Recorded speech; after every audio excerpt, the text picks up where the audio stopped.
Good morning to one and all. I welcome you for IABS IAS Academy's Current Affairs channel IABS IAS News Bureau. Today we are going to discuss about the Hindu news analysis dated on 19th August, where we are going to discuss about various topics related to judiciary, environment and economics, especially related to banking system.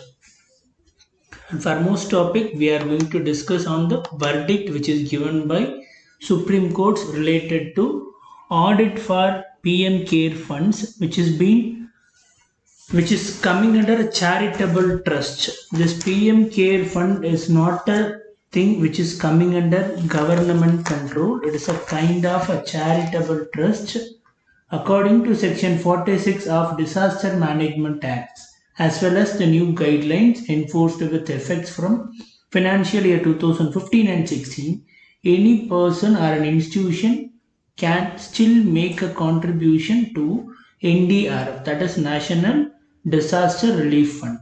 Secondly, this PMCF, that is Prime Minister Care Fund, has been constituted in the year 2020 after the outbreak of pandemic COVID, where the new guidelines came into force with effect from 2015 to 16, on which date the PMCF, that is Prime Minister Care Fund, was not in existence. Hence, the submission that new guidelines were amended to benefit PMCF is wholly misconceived.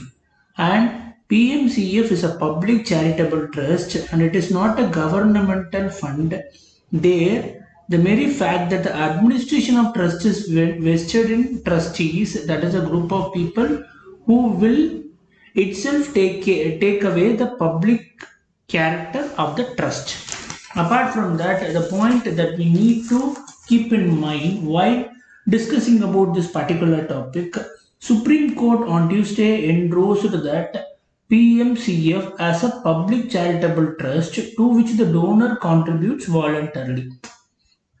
Here, there is no occasion to direct the transfer of PMCF fund to NDRF.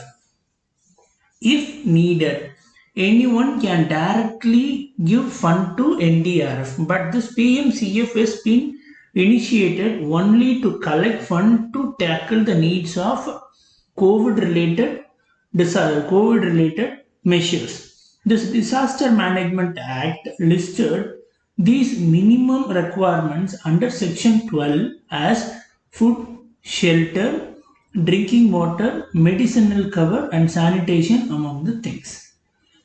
And it also stated that national plan and guidelines is by their its very nature period to the occurrence of any disaster. So it is a measure of preparedness. It is not conceivable that the national plan would be framed after the disaster has occurred.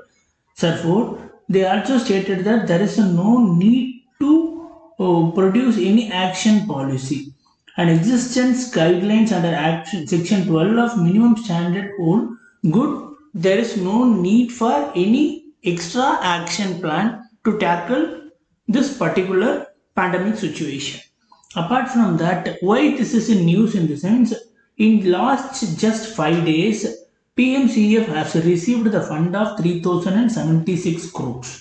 Usually, whenever this PMCF or this NDRF, they are having the fund, there is one more fund that is called Prime Minister National Relief Fund. That is different from PMCF.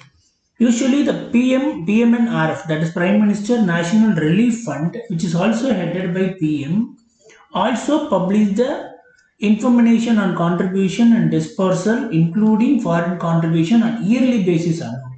But this PMCF says that to query on quantum of money collected last year as a part of frequently asked question sections of the site, during 2019 and 20, the amount was 39.68 lakhs alone. But in last 5 days, the fund collected was too vast when we are comparing with previous year.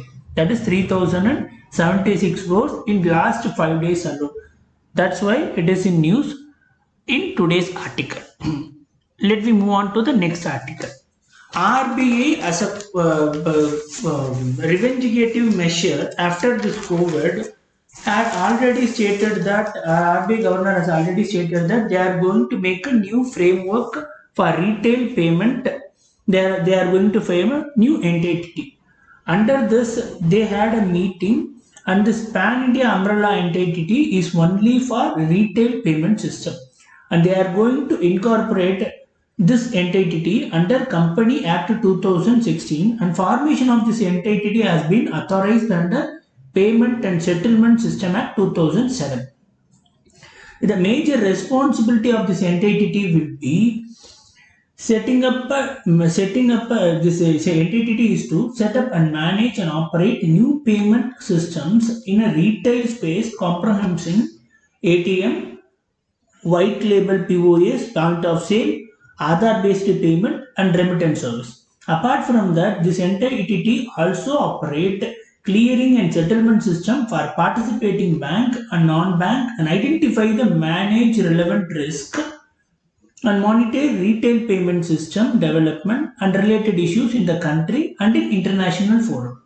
Apart from that, this entity is to frame the necessary rules and regulated process to ensure that the system is safe and sound and the payments are exchanged effectively. This is related to RBI's framework.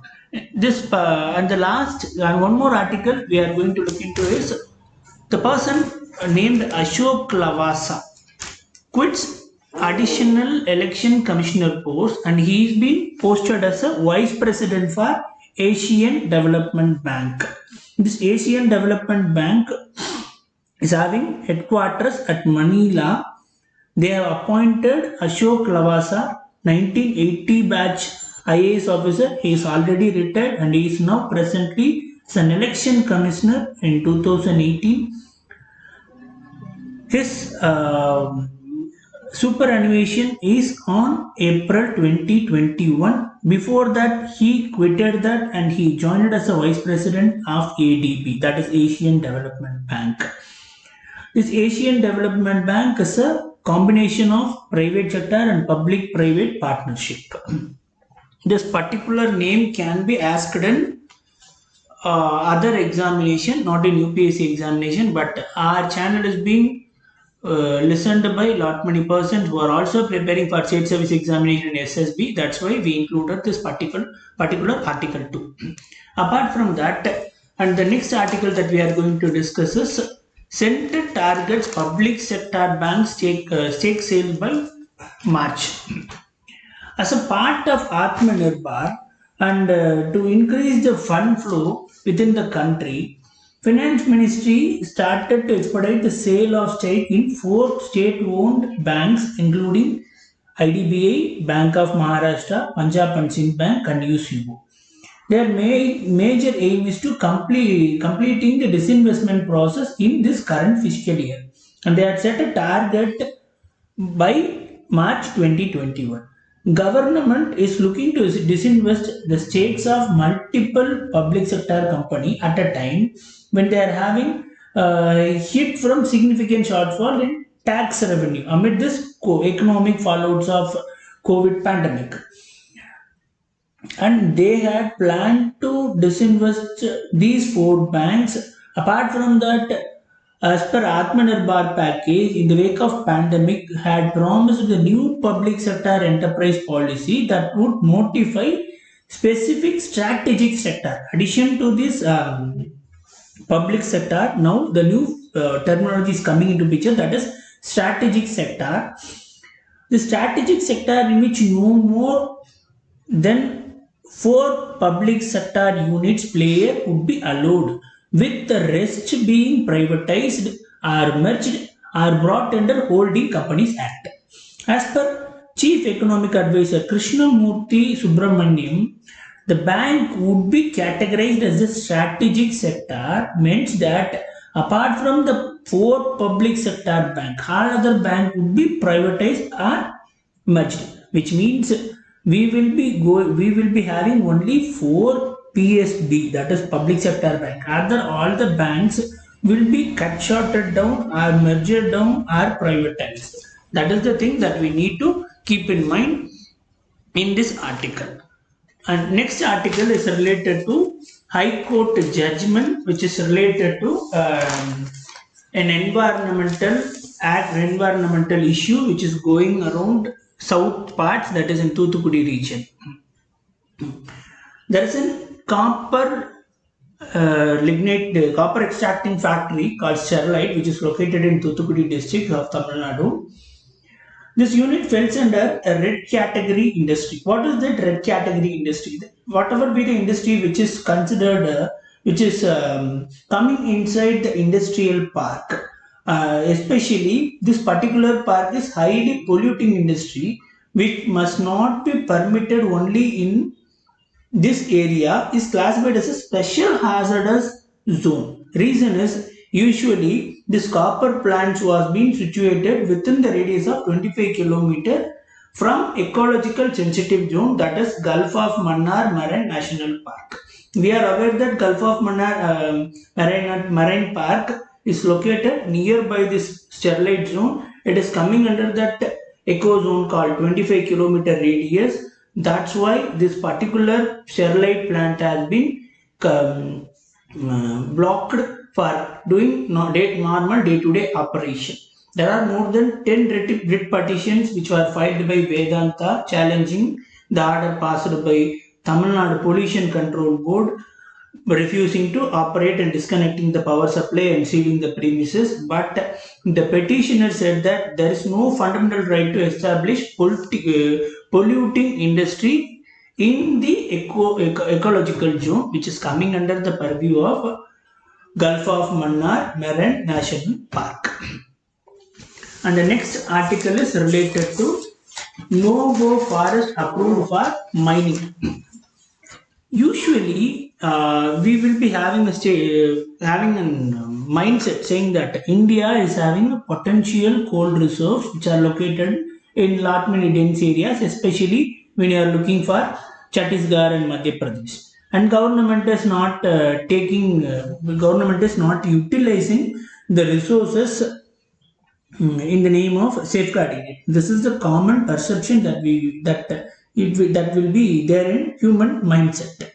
But an article which is being quoted by a journal, Down to Earth, pointed out that currently India was not utilizing its existing capacity fully, and a right to information response by Union Government Ministry revealed that 60% of the mine auctions since 2015 were not operational yet. And in 2015 and 20, out of 112 mines which were accident, only 42 were succeed, which means our Indian government is planning to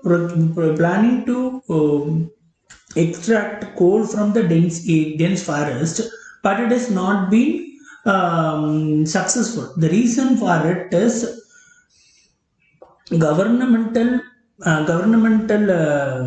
investigation and environmental parameters in clearing the forest from no-go land to go forest is being determined by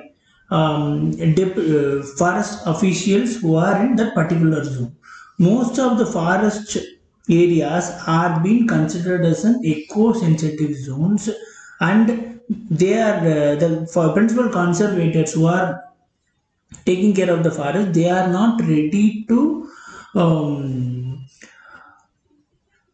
disturb the biodiversity, and in terms of preserving the forest, they are not ready to take away the resources which are being stored in that particular forest. And one more point we can able to include that as per Ministry of Environment and Forest and Climate Change, as containing very dense forest and enclosed to coal mine. There are lot many coal blocks which are being blocked by Ministry of Environment and Forest and Climate Change as a activity to safeguard the resources which are located in India. To be frank, in 2015, we had 49 blocks which were cleared for coal mines. Only 9 were in no-go areas, which means remaining 40 were coming under go areas. Apart from that, in 2020 also 41 blocks were come up for auction, only 21 are in no-go list. Remaining 20 were not getting sanctioned by Ministry of for Environment, Forest and Climate Change, so they are not able to do this particular action. And the environmental perspective also need to be taken care. When we are taking coal from a forest, they are intrinsically linked together in that particular environment. Apart from that, careful consideration needs to be there with utmost care to make sure that the forests are not destroyed in terms of extracting the coal. Our main aim is to optimize on current mines, not on mine more. This is related to this particular article, and there is one more article which is related to environmental part itself. That is eco-sensitive zone around Kudiramukh Park, which will not affect life. This is related to Karnataka news. Even though it is related to Karnataka news, we can learn something related to eco-sensitive zone. What is this eco-sensitive zone? Whenever a zone is considered as an eco-sensitive zone, there we cannot, government usually will be blocking commercial mining, stone quarrying, new sawmills, opening hazardous industry, handling dangerous goods, erecting major idle power plants. These activities are completely banned in eco-sensitive zone. But this eco-sensitive zone, which is coming inside within 1 kilometer of the border of Kudiramukh National Park, spread across districts like Udupi, Dakshina Kannada, Chikmagaluru district, is now considered as an eco-sensitive zone, and this zone will not affect any livelihood of the residents who are already settled there. And residents can continue their work with related to agricultural activity with in terms of revenue and pata lands continuing to remain the same. The public infrastructure activity related to road, power transport, water, bridges, and other things were not banned in this ESZ, that is eco-sensitive zone. This union government under Forest and Environment, Forest and Climate Change has declared this particular area as eco-sensitive zone under Section 3 of Environmental Protection Act 1986 on July 2nd. The reason to make this particular any location as ESZ is to aim to protecting the park from unbridled commercial activities, including industrialization, and was not to aim at local community. And apart from that, when a zone is considered as ESZ, there we can able to prevent the damage of ecology, and we can preserve the biodiversity around the park, and to help to reduce the man and animal conflict. Usually the man animal conflict will be higher in these particular areas, and there is also the higher chance to preserve the valuable water resources, because this particular area is a natural overhead tanks, and it is a birthplace of major rivers like Tunga, Bhadra and Netravati. And also in terms of biodiversity, there are rich in case of flora and fauna, including evergreen forest, chola lands, line-tailed macaw, which is considered as an endangered species. Other endangered species also being a part of this Kudiramukh zone. And another important thing that we need to come and look into this particular article is usually ESZ was fixed for 1 kilometer from the border of national park. Earlier it was 10 square kilometer according to the Park Deputy Conservative Forest of Kargala. Now they have reduced it to 1 kilometer from that particular zone. And this is an end of this today news article. Thanks for listening to IABS IAS News Bureau.